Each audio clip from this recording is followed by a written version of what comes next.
मुंबई महापालिका निवडणुकीत महायुतीला पूर्ण बहुमत मिळणार। 27 महापालिकांमध्ये महायुतीचाच महापौर असेल। निकालानंतर भाजपच मोठा पक्ष हे पुन्हा अधोरेखित होईल। मुख्यमंत्री फडणवीसांकडून विश्वास व्यक्त। ईव्हीएमला पाडू मशीन जोडण्यात येणार। मतदानावेळी मतदाराला मोठ्या डिस्प्लेवर माहिती दाखवणं हा मुख्य उद्देश।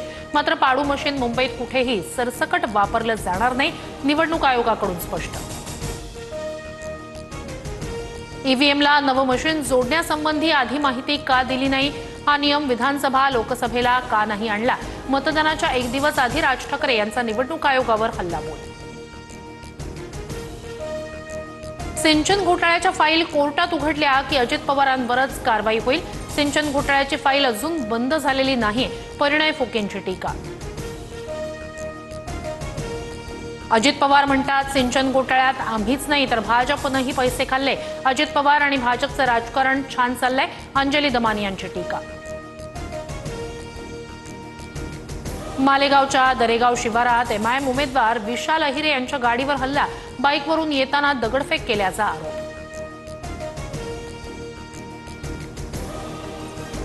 नागपूरमध्ये पित्याकडून 8 वर्षीय मुलीची हत्या। पत्नीनं मुलीचा ताबा मागितल्याच्या रागातून घडला प्रकार।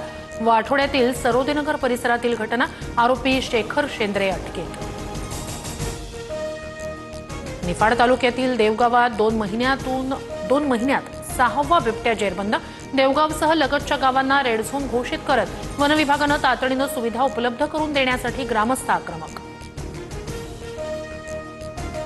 सोनं 1,500 तर चांदी 16,000 महागली। सोन्याचे दर जीएसटी सह 1,46,000 रुपये तोळा, तर चांदी 2,90,000 रुपयांवर। आयसीसीच्या वनडे क्रिकेट क्रमवारीत विराट कोहली पहिल्या स्थानी। 5 वर्षांनंतर विराट पुन्हा एकदा नंबर 1 फलंदाज। रोहित शर्माची 3ऱ्या स्थानी घसरण।